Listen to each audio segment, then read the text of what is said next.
Good morning, or I should say good afternoon, uh, and welcome to your God Hour for December the 10th, Wednesday. I know I look a bit disheveled, and that is by design. I'll get cleaned up after I take care of my Bible study. And as I mentioned in the short, part of Romans chapter 1 jumped out at me this morning. And starting at verse 18, my particular Bible app, the King James Version, captions this the state of the world. And I see a lot of parallels to the current state of the world, which we could argue it's the same state of the world. The Fourth Empire, as discussed in the book of Daniel, the Holy Roman Empire, we should clarify, I suppose. The rise and fall, and we are currently in the fall of the Roman Empire, the Holy Roman Empire, not Rome itself, or maybe, I don't know what's going on in Italy exactly. I know very little of what's going on in the United States, but let me read and discuss how this resonates with me. For the wrath of God is revealed from heaven against all ungodliness and unrighteousness of men who hold the truth in unrighteousness, because that which may be known of God is manifest in them, for God hath shewed it unto them. For the invisible things of him from the creation of the world are clearly seen, being understood by the things that are made, even his eternal power and Godhead. It's an interesting words you don't see a lot in the Bible, or I haven't noticed it anywhere except here. So that they are without excuse. Because that, when they knew God, they glorified him not as God, neither were thankful, but became vain in their imaginations, and their foolish heart was darkened. Professing themselves to be wise, they became fools, and changed the glory of the uncorruptible God into an image made like to corruptible man, and to birds, and four-footed beasts, and creeping things. Yeah. We'll stop at that little paragraph to talk about a little bit of it.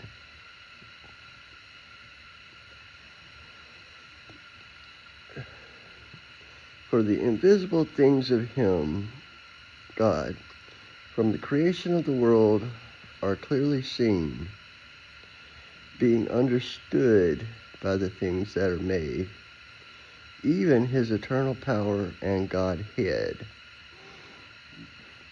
I haven't done any extra research into the term Godhead. It's one word, capitalized G.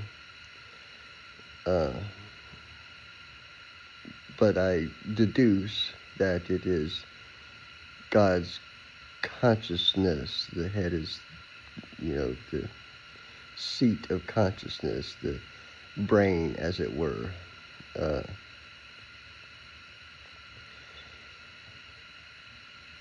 But the invisible things are clearly seen, being understood by the things that are made. Without using science, without using any kind of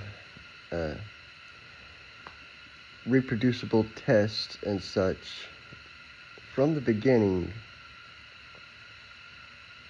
civilization has understood that there's a creator. The whatever the politically correct term, indigenous people, Native Americans, Indians, American Indians, whatever you prefer to refer to them as. I can't speak for all, but I can speak for my particular clan and tribe, which is the Kooskokie clan of the Lower Muskogee Creek Nation.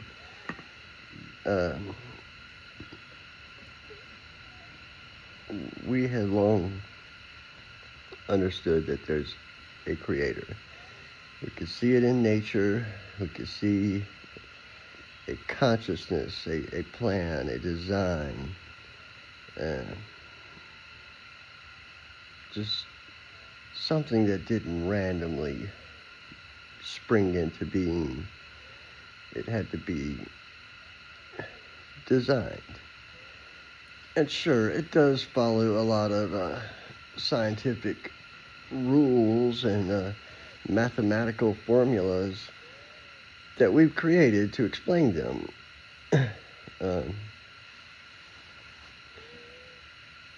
Which does remind me of one of Einstein's famous quotes, is that coincidence and irony are God's way of remaining anonymous. In any case,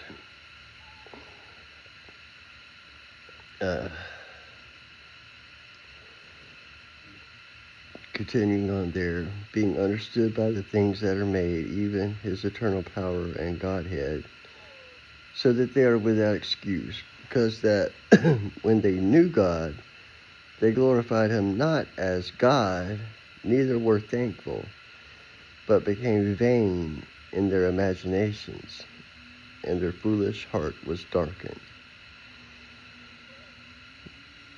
I don't think I have to explain in too much depth that we have become vain in our imaginations. I mean, for crying out loud, we're trying to populate other planets.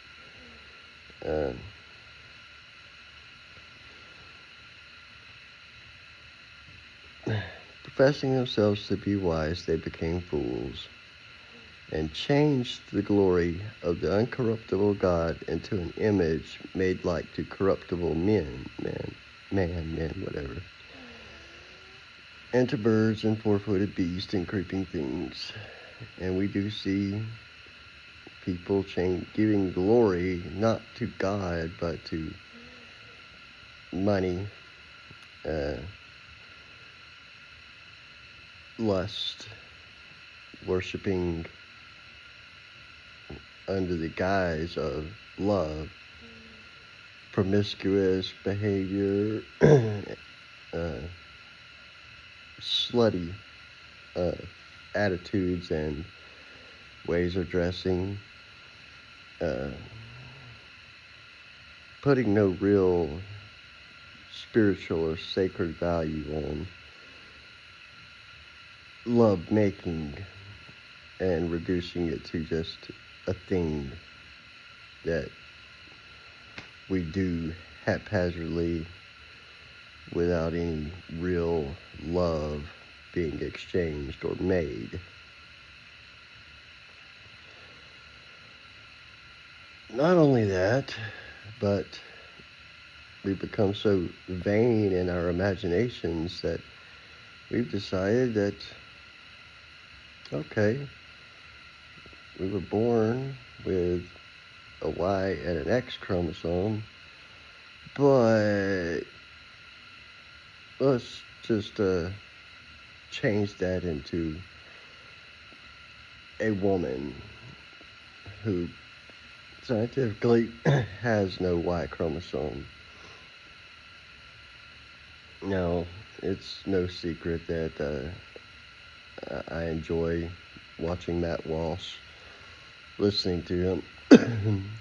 And of course, he has that movie, What is a Woman? And I never heard him say, or anybody say in that movie, to answer the question, what is a woman? I would just simply say it is a human, possibly. I mean, a female would be any species, but a woman would be a human that does not have a Y chromosome. We all have an X chromosome.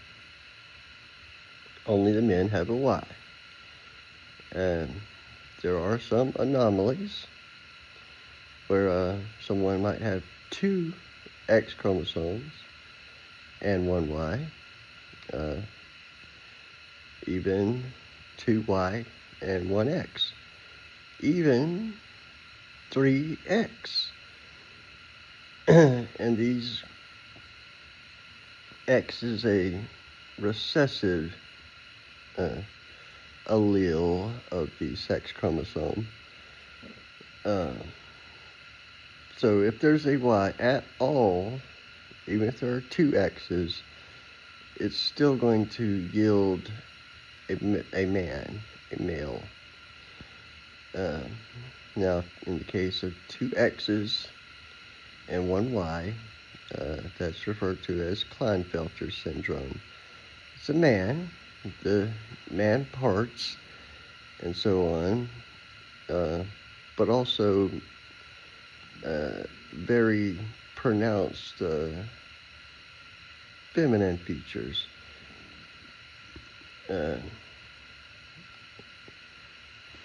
Girly man might be one way to describe it, though it's probably not politically correct either.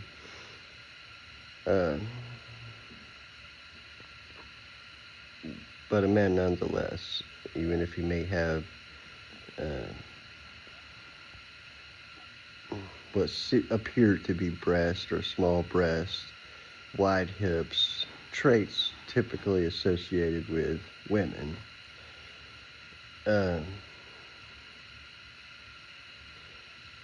Conversely, two Y chromosomes, or two Y alleles on the sex chromosome, the Y is dominant, so you got two Y dominant chromosome, or parts of the chromosome, that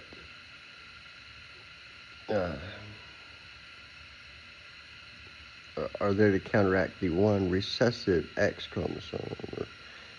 I haven't taken genetics in a long time. So they extremely overpower the feminine side. And we find that people with this condition, whose name escapes me, tend to be very masculine men.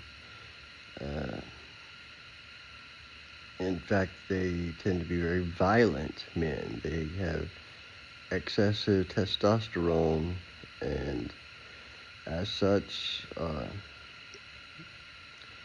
the balance of the masculine and the feminine is far unbalanced in favor of the masculine. So they have more muscle, they have less body fat, and so on and so on. And then for completion, we'll talk about the presence of 3, not 2 X's in your sex chromosome, and that tends to be an extremely feminine woman. I'm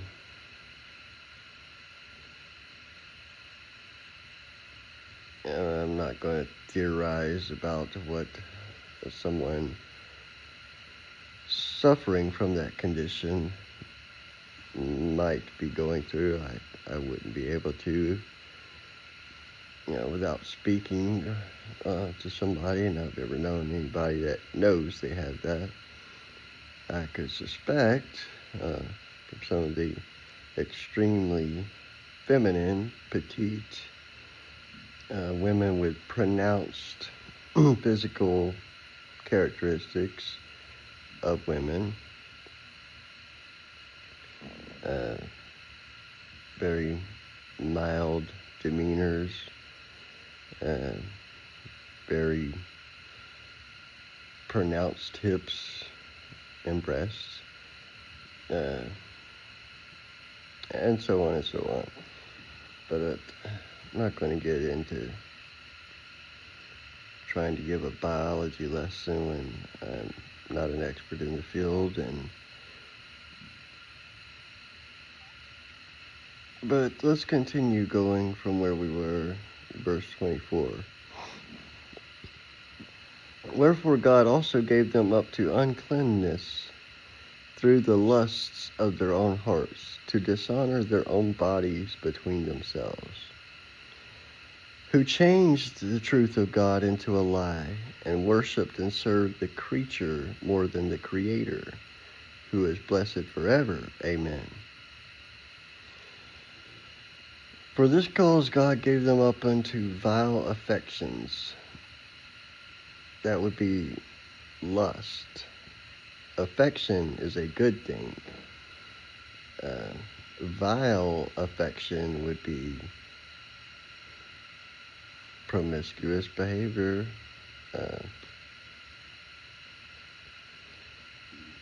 just putting no value on sex, really. To even call it lovemaking would be a lie. Because you're not making love in a situation like that. You're making evil or perpetuating evil. Confirming all of this. And serve the creature more than the Creator. And this is a important term to think about. And I do have Matt Walsh to thank for this clarification of certain political ideologies being satanic without, in fact, acknowledging or serving Satan personally, what would be called a theological Satanist, but rather worshiping what Satan worships, which is himself. Puts more value in himself than anything else, including God, which is why he became Satan, which means the adversary, as many of us may remember. So for the actual theological Satanists would not worship Satan, they would call him something different, such as Lucifer, as he was known in heaven.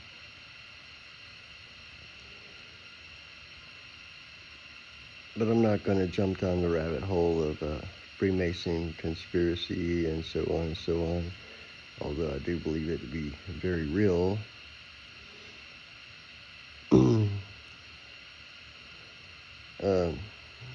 Verse 26, for this cause God gave them up unto vile affections, for even their women did change the natural use into that which is against nature, and likewise also the men, leaving the natural use of the woman, burned in their lust one toward another, men with men working that which is unseemly, and receiving in themselves that recompense of their error which was meet.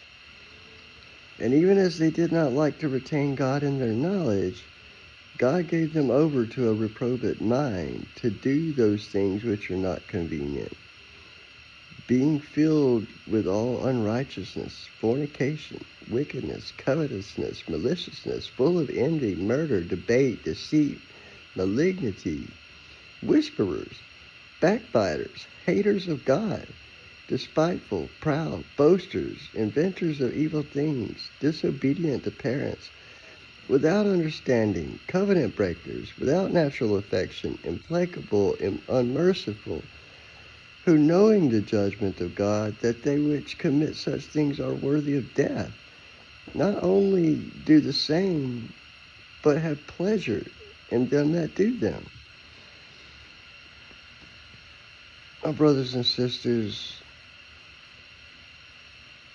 I certainly shouldn't have to illustrate that this is going on now more than ever.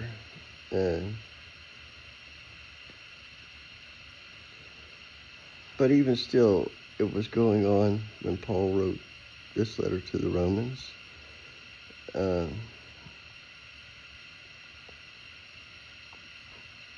It's been going on for time immemorable. God created us, and then we decided, through. It's a gift, true, that God gave us, that we have free will. God did not want a bunch of slaves constrained to do his every word, and to have no choice in the matter, to simply worship him without, truly worshiping. God desires only our love. And if you love someone, you trust them. And you'll value what they say and respect their wishes. Particularly if they are your creator, such as your mother and father.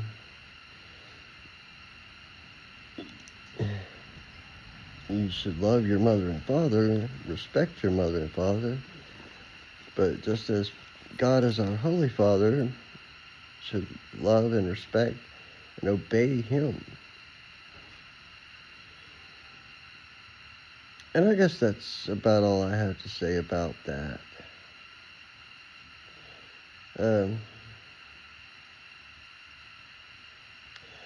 I'm going to enjoy my day off doing as little as I can. It's been a while since I've had one. You all have a great day.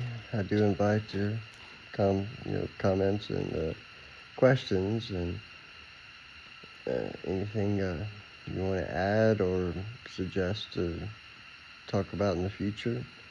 By all means, reach out to me. In any case, y'all all have a great day. God bless you all, and I'll be seeing you soon.